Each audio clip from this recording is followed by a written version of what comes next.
I think it's time that we at a Canadian level really think ahead to what we need moving forward to enable that level of participation and social cohesion in our communities. You're listening to Let's Imagine, an Imagine Canada podcast for everyone interested in social issues and the nonprofit sector. I'm your host, Bruce McDonald. At Imagine Canada, we believe that by leveraging our national vantage point, building cross-sector relationships, and sharing and developing our knowledge base, we can advance social, economic, and environmental justice through our collective action. Join us as we dive deep into conversations that have big implications for the nonprofit and charitable sector here in Canada. A special thank you to our knowledge partner, Carter's Professional Corporation. Together, let's imagine a stronger future.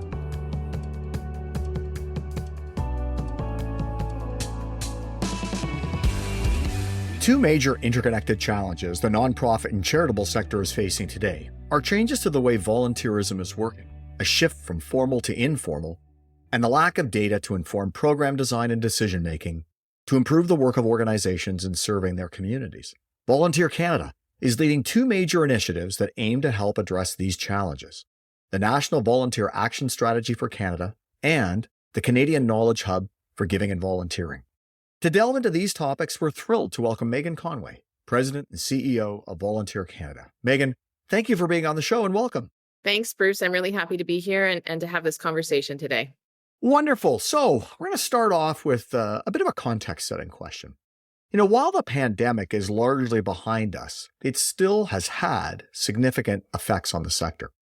The disruption of volunteers and the ongoing evolution of how people engage in their communities is causing major challenges for program delivery, which in turn has an impact on the very communities that organizations are seeking to serve.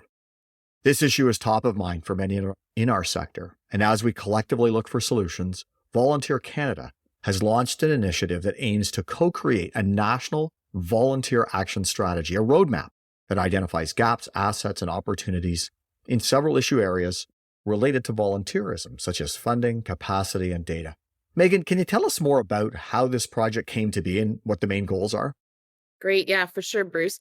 So back in 2019, Senator Ahmedvar had released a report called Catalyst for Change, which identified areas to improve across the charitable sector. And the number one recommendation in that report was that Canada needed a new national volunteer action strategy.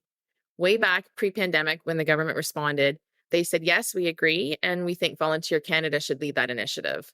Fast forward, the pandemic happened, the sector really needed to stabilize and address critical issues that were happening in communities.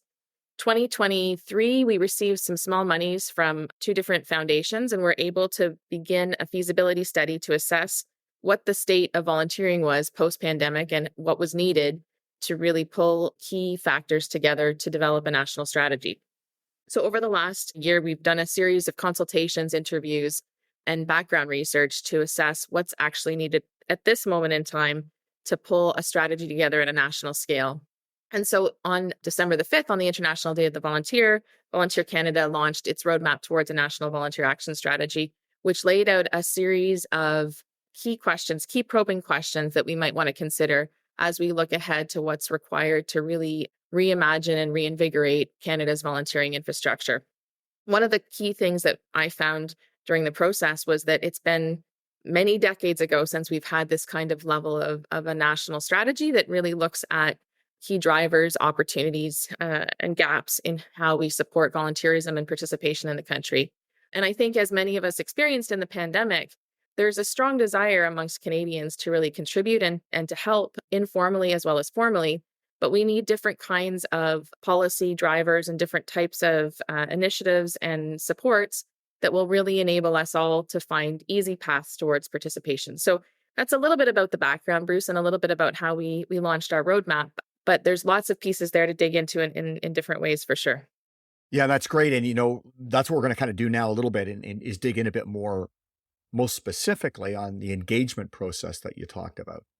You mentioned that you've started to reach out and connect with folks. And I understand that that's been done through like an online survey, one-on-one consultations, roundtables, as well as a literature review and a jurisdictional scan.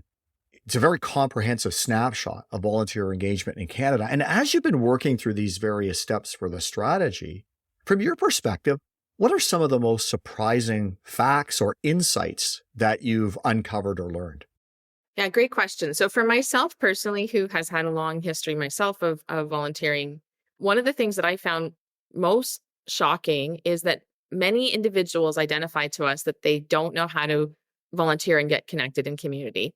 And when I heard that, I thought, what do you mean you don't know where to do that? And so when we probed a little deeper, folks have a strong desire to contribute and to participate and to volunteer and to give their time and their talent, but they often lack the resources or the know-how or the information needed to figure out how to do that. So I think that's one of the critical gaps that exists across our country. Many communities have a volunteer center, and those volunteer centers do tremendous work to really provide resources, information, and effective matching in communities. But many communities across the country don't have comparable kinds of infrastructure. So that was a really big key learning. Another key learning, I think, is that we've seen major demographic shifts in the country. So, we all experience this in different ways in our own lives, for instance, depending on where we're at in our own lifespan journey, for instance. But older adults have historically participated and given the most amount of their time, but they have had barriers to participation coming out of the pandemic that have been new. And as we think ahead to having a huge number of retirees and baby boomers entering retirement, I think we need to think more creatively around how do we support both younger people and older people across the country to figure out ways to participate meaningfully. So I think demographic shifts are one, lack of information around how to participate and the lack of knowledge that exists in communities is an interesting finding that we had. I think, there's big shifts that have happened over the last 10 to 15 years relative to things like technology and disruption in community and thinking about the systems that people are using and the ways in which people want to participate. And I think figuring out approaches that make volunteering easy and something that can happen without a whole lot of additional effort or barriers to inclusion, I think are really critical challenges we're facing collectively. I would say the other interesting finding is figuring out ways that or identifying that there was this, as I mentioned, desire in the pandemic through mutual aid or through hyperlocal support to be able to contribute in more organic or informal ways. I don't think we've collectively identified strategies that will unleash that capacity in communities moving forward.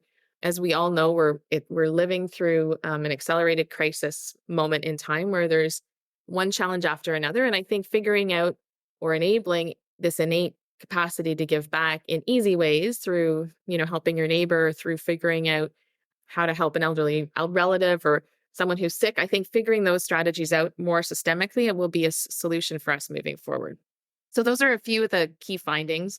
But I think on the whole, there's been this resounding strong interest in saying, hey, we need better infrastructure to support how we're enabling people to participate. And it's been since 1967 that we've actually collectively had a national volunteer action strategy, when we know that other jurisdictions like Ireland and Australia and the UK are putting forward more compelling and comprehensive progressive strategies. I think it's time that we at a Canadian level really think ahead to what we need moving forward to enable that level of participation and social cohesion in our communities. Yeah, if you talk about 1967, I mean, that was the centennial year for Canada. And that's a long time ago.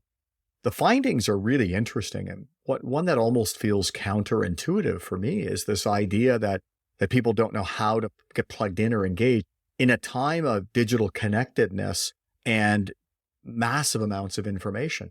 That would really be a fascinating one to dig in and explore as you're thinking about the actual sort of strategy that will be assembled. And I know that you're still in this engagement phase of things in starting to think about what might those actions or solutions that would be proposed as part of the action strategy. And you've just alluded to it in terms of looking at other jurisdictions. And I think one of the interesting things that I've seen Volunteer Canada doing has been connecting, reaching out and profiling other examples of countries like Australia, Nigeria, or Ireland that have advanced policies, some strategies and investments to strengthen their volunteering culture and practice through a national strategy. And are there things that you think that Canada can learn and or replicate from what you're witnessing in these other jurisdictions? Yeah, I think one of the comparators or things that I think we need to be really mindful of is there's been a major shift in how we conceptualize justice and equity in our communities. And many of these other plans have a much more comprehensive approach to conceiving of or identifying strategies that will support inclusive and just volunteering and participation. I think that that's an example where we have a long way to go within the Canadian context around creating spaces of welcome and leveraging best practices across diverse ethnocultural communities that will do no harm as a first principle. I think one of the other key differentiators, though, within the Canadian context is given the calls for truth and reconciliation in the country, I think we need to be mindful of what the backdrop is around our history in terms of colonialism, and how we need to learn and identify best practices that are emerging from Indigenous communities around participation. And there's a lot of work I think we need to do within the country around that, in that zone, or towards a reconciliation in that way. So I think that's an example where other countries are really moving ahead from a more inclusive approach, and we could learn a lot there. I also think this notion of what would an older adult volunteerism strategy look like in the country, or what would a youth volunteerism strategy look like within the country, those types of collective, broad-based efforts that would build tools, resources, information, know-how, and communications approaches or strategies would really do, I think, a lot to enable not only benefits for individuals, but benefits for the charitable sector broadly, as well as community, and thinking about how do we knit communities together, what's happening around social cohesion, and this notion of loneliness that's been really identified in the last year or more in terms of a major challenge across Canadian communities. Volunteering has opportunities to really reconnect people and help people build social connections in meaningful ways. So I think those are a couple examples, Bruce. But I think, I was really impressed with the Ireland example, as they set a really comprehensive plan with metrics and really smart goals. And they did it in a really comprehensive way that brought people together around key thematic issues and geographic or place-based issues. And so to that end, I think there's a strong opportunity across the breadth and depth of our country to really reimagine what some core base strategies would look like that would help individuals, orgs, and communities moving forward. It sounds amazing. There's a lot of energy and excitement around the whole project, and this idea of some targeted recommendations or actions or solutions for whether it's youth or older adult volunteers sounds like it could be a real opportunity to provide some specificity as the plan goes forward. So as we sort of wrap up this part of the podcast, for organizations that are listening, how can they get involved in the National Volunteer Action Strategy, and where can they go for more information? Thanks for that, the plug there, Bruce. We're directing folks to volunteerstrategy.ca, where they can find our case for support, our roadmap, and then some mobilization tools that individuals or organizations can use with their MPs or elected officials. I think one of the challenges we have right now, or the opportunities, is we're wanting to mobilize people around the opportunity moving forward. We see that the development of a strategy will take place over the next 18 to 36 months, with the hope that we will build the strategy, co-create the strategy across communities in a generative way with support from business, philanthropy, and other sectors. And that our hope is that government will come alongside and that we'll work on an implementation plan that will be longer in scale. And so that's our current thinking. So directing folks to that website is a great way that they can find resources. And we'd love if folks wanted to just share out some of those key resources. That would be really helpful as they move forward, and then stay connected to pieces of information or new activity on that site for sure. So those are some ways people can get involved. And also just send us your thoughts. We'd love to hear what people are thinking around how easy or hard it is to volunteer, and the ways in which people are contributing, and what would be needed from an infrastructure perspective to enable stronger participation.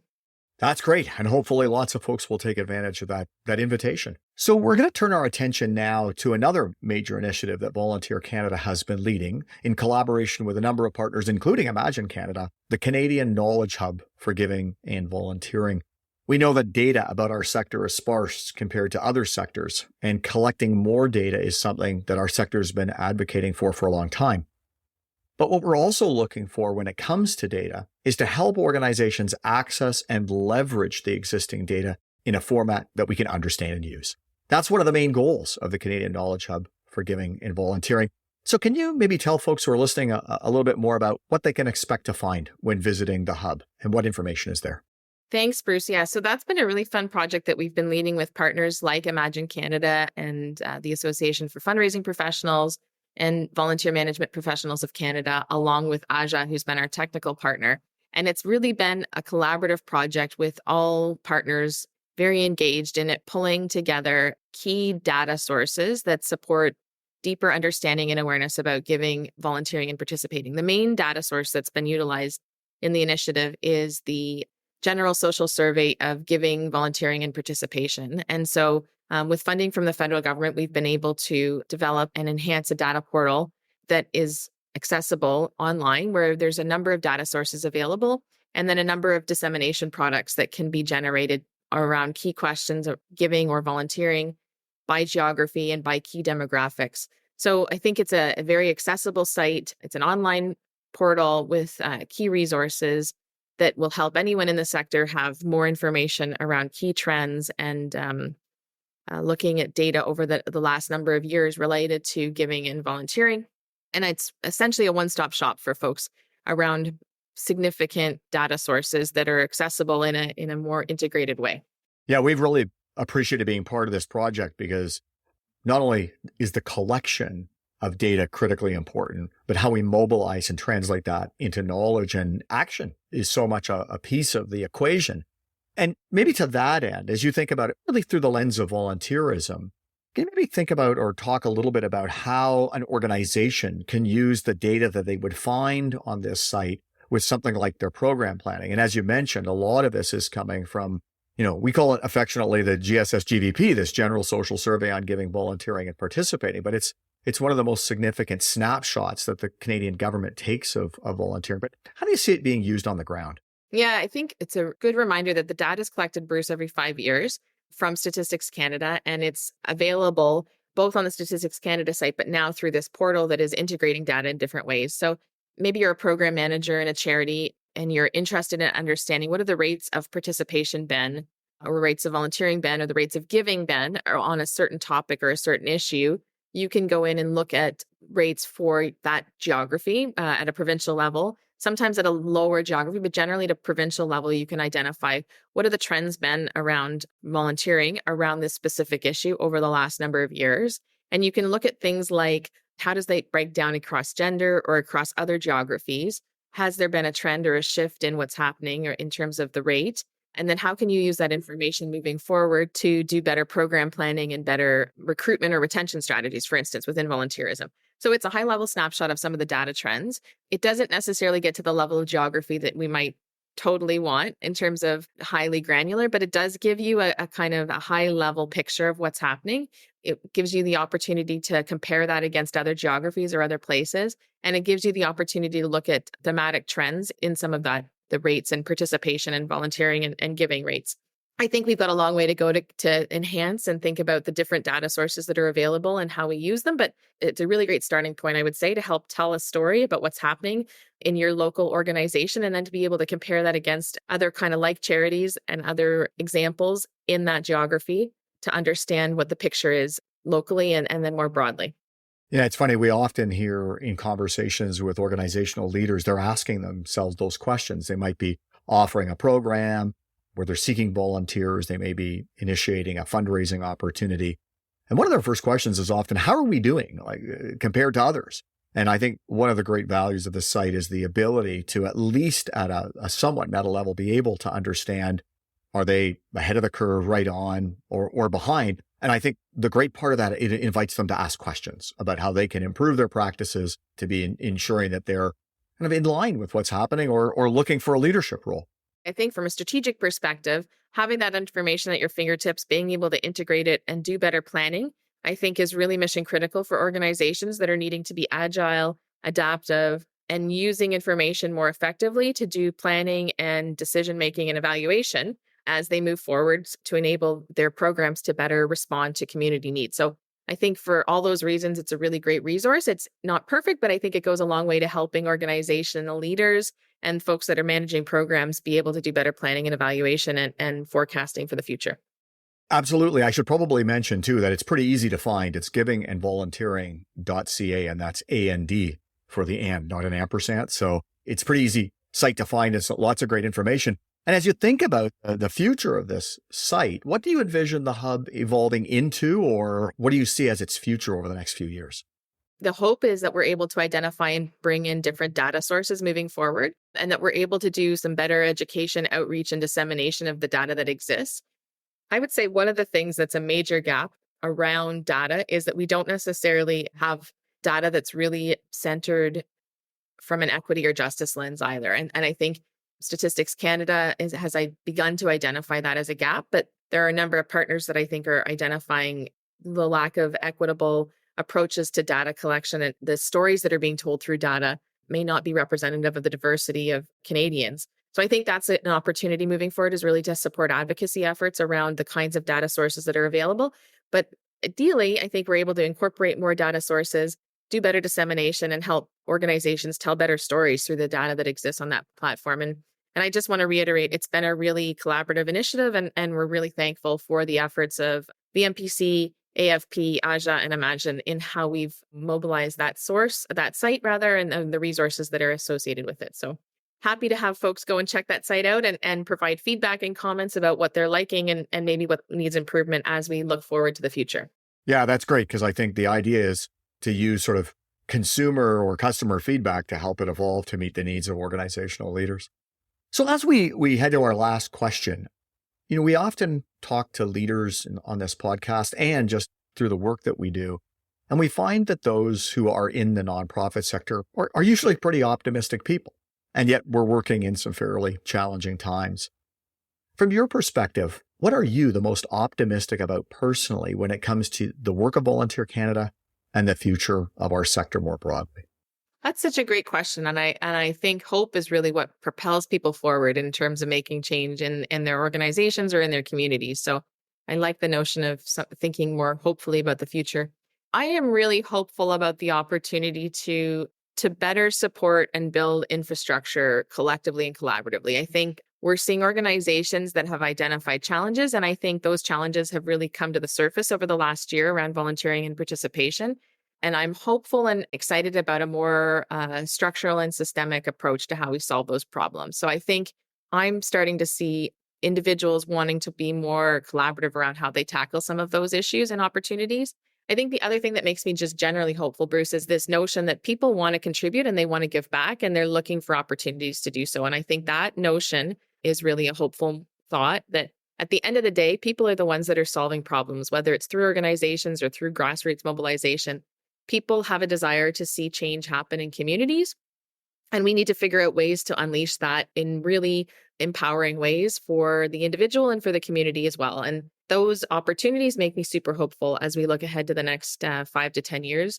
And I think the sector, the advocacy efforts that are happening collectively to strengthen the sector, I think will only make that more possible as we look ahead. And so those things make me hopeful. And I'm always hopeful as National Volunteer Week rounds the corner. It's coming up soon in April, and I always find that that's a moment to really reflect and be full of gratitude and appreciation when we reflect and see all of the ways that volunteers are contributing and making change happen in communities. So that is April 14th to the 20th, and I always find that that's a highlight for me in my work and at the work of Volunteer Canada. And this year's theme, just as a little plug, is Every Moment Matters. And so we want to focus on all the small and big moments that volunteers do to make change happen, and how those moments really matter in making all sorts of changes across communities in the country. Well, Megan, every moment does matter. We know how busy you are, and we appreciate you sharing some of your moments with us today and with our listeners. Thank you for taking the time to be on our podcast, and we hope to have you back again soon. Thank you, Bruce, for the opportunity. It's great to be able to spend some time with you and to have this conversation. I really appreciate it. Thanks for listening to the Let's Imagine podcast. For full show notes and to subscribe to our newsletter so you never miss an episode, please visit our website, www.imaginecanada.ca. Also, if you really like this episode, we invite you to leave us a 5-star review wherever you listen to this podcast, as this helps other people discover us and engage in these conversations. And again, thanks to our sponsors, Carter's Professional Corporation, for supporting our podcast.